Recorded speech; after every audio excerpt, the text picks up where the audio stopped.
Terbitnya Undang-Undang Nomor 18 Tahun 2017 tentang Perlindungan Pekerja Migran Indonesia disebut menjadi penanda suatu era baru, terutama untuk aspek pelayanan dan perlindungan bagi pahlawan devisa dengan status sebagai warga negara VVIP.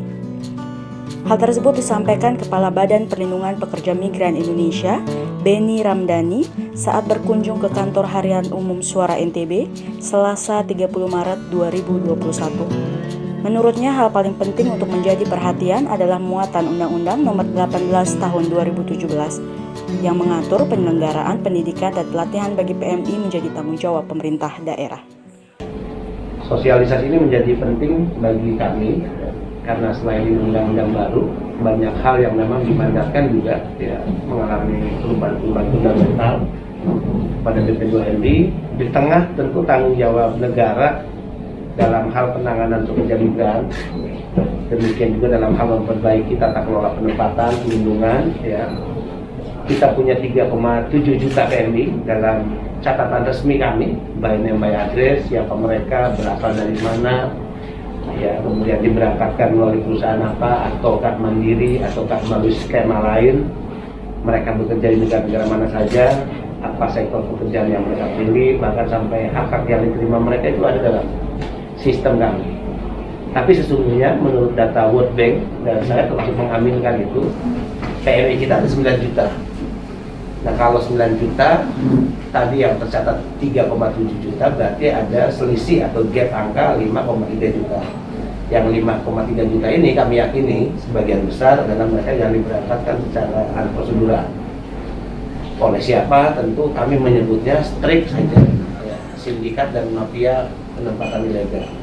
Karena ini human trafficking, ini perdagangan orang, ini bisnis kotor yang cara mendapatkan keuntungan dengan cepat dan sangat besar.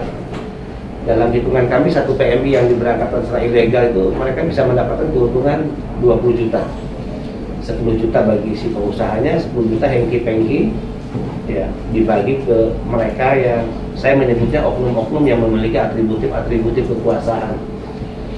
Dan kita sekarang sedang ada situasi darurat penempatan ilegal yang dilakukan oleh sindikat. Nah resikonya, otomatis mereka yang diberangkatkan secara tidak resmi, namanya tidak terdata dalam sistem. Jika tidak ada dalam sistem, maka otomatis mereka di luar radar perlindungan negara. Atau radar negara tidak pernah tahu siapa mereka, ada di mana. Negara baru mengetahui mereka, kemudian terlibat menangani, karena negara tidak boleh mendikotomis mereka legal atau tidak. Sepanjang warga negara, semua dalam perlindungan, pembelaan negara. Jika ada masalah dengan majikan, bekerja di perorangan atau perusahaan, karena berbagai hal, akhirnya kan pasti larinya ke perwakilan KBRI atau KJRI. Nah disitulah KBRI atas nama pemerintah pusat negara babak belur menangani segala problematika pekerja migran Indonesia. Lebih banyak tentu yang karena diberangkatkan secara tidak resmi, baik kekerasan fisik, kekerasan seksual, gaji yang tidak dibayar sesuai kontrak, kemudian pemutusan hubungan kerja secara sepihak, pemberlakuan jam kerja yang melebihi batas. Dalam kasus-kasus awak kapal di laut lepas misalnya, mereka tidak sedikit mengalami penganiayaan, jika tewas hingga dilahungkan, dibuang mayatnya atau jenazahnya ke tengah laut. Ini tentu fenomena yang sangat menyakitkan kita. Bagaimana bisa makhluk Tuhan yang sangat mulia, anak-anak bangsa diperjualbelikan oleh mereka yang saya sebut sindikat, yang seolah-olah mereka ini tidak tersentuh hukum. Saat saya ketemu Pak Tito sebagai Mendagri, beliau menyampaikan bahwa beliau mantan Kapolri, beliau tahu persis. Aktor-aktor para sindikat mafia ini segelintir orang, itu juga pelakunya, tapi mereka juga tahu bisa bekerja sama dengan pihak-pihak mana. Tadi oknum-oknum yang memiliki atributif kekuasaan. Kami sedang serius memerangi ini. Kami membentuk Satgas. Di unsur Satgas ini bahkan orang-orang yang tidak perlu diragukan integritasnya, memiliki rekam jejak yang sangat baik. Misalnya mantan Kabar Eskrim, Pak Komjen Polisi Suhadi Alius. Kemudian ada mantan Ketua PPK, Pak Yunus Hussein. Ada tokoh legend di LSM, aktivis, Pak Ahmad Santosa dan Ibu Zumrotin. Kemudian ormas keagamaan juga memberi dukungan. Dari PGI itu langsung ketua Pak Gultom. Hindu, Buddha, Katolik. Dari Muhammadiyah PP-nya sekjennya langsung Pak Abdul Muti, sekjen PP Muhammadiyah. Dari NU wakil sekretaris PBNU Pak Suhadi Pranoto. Nah, di luar pemberantasan sindikat ini, kami juga tentu berkewajiban negara, karena memang berangkat ke luar negeri untuk mendapatkan pekerjaan yang layak itu adalah hak setiap warga negara yang tidak bisa dilarang. Negara hanya berkewajiban memfasilitasi.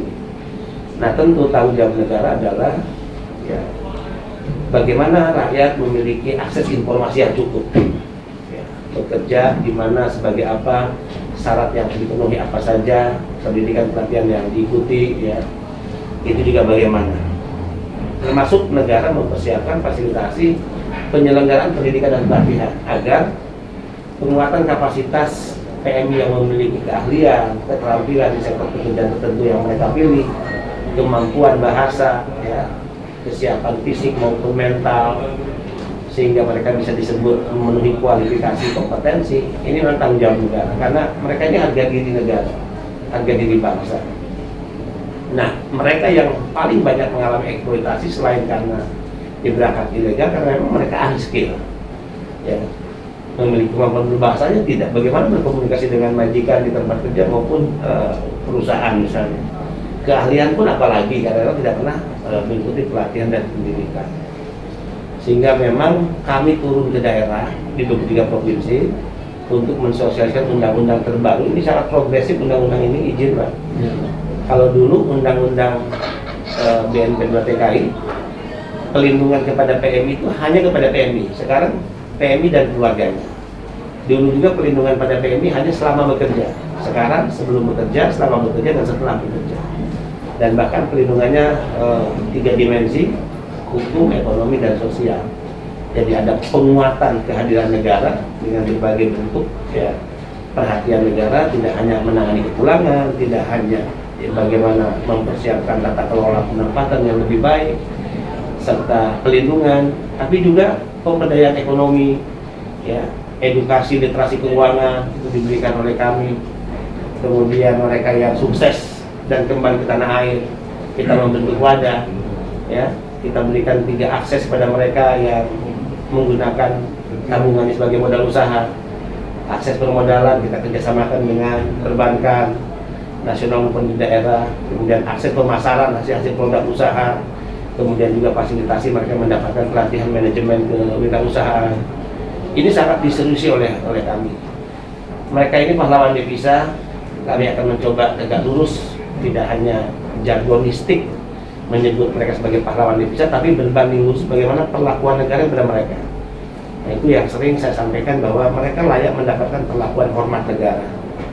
Karena ternyata sumbangan devisa cukup besar, 159,6 triliun pada negara ini dalam bentuk remittance.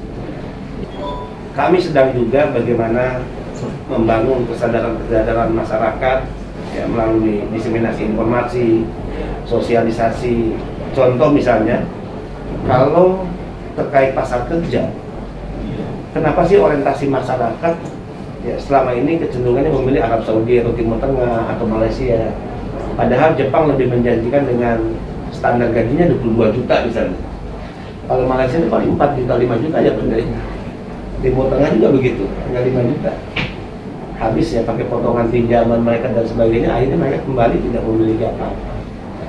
Jadi kedatangan kami ke NTB ini, sosialisasi Undang-Undang 18, ada mandat Pak di Undang-Undang baru ini kepada Pemda, pasal 40, 41, penyelenggaraan pendidikan dan pelatihan itu menjadi tanggung jawab Pemda untuk mencetak pekerja yang terampil profesional tadi. Kemudian desa itu menjadi sumber informasi terkait peluang kerja, ya, dan juga tentu verifikasi kepada setiap calon pekerja yang berangkat dari desa-desa. Karena memang ini harus diselesaikan dari hulu. Ya, kita bisa mencegah penempatan secara ilegal, kita juga bisa mencegah mereka agar tidak berangkat, ya, melalui cara yang tidak benar, dan juga menjadi korban dari kejahatan yang kedua, itu praktek ijon dan rente. Jadi mereka dipinjamkan semua uang, ya, seolah-olah itu gratis yang dipahami mereka dijadikan pekerjaan, padahal uang-uang untuk transportasi, pengurusan hal-hal administrasi, dokumen, bahkan kadang-kadang dibujuk keluarganya ditinggalkan 5-10 juta dengan alasan uang biaya hidup. Semua itu diakumulasi teman. Jadi hutang, mereka berangkat terjerat 10 bulan nggak bisa menerima gaji karena dipotong. 10 bulan mereka butuh mengirim uang ke keluarga, anak, atau hidup di sana, mereka meminjam uang lagi yang berikutnya. Akumulasi, akhirnya mereka pulang tidak memiliki apapun.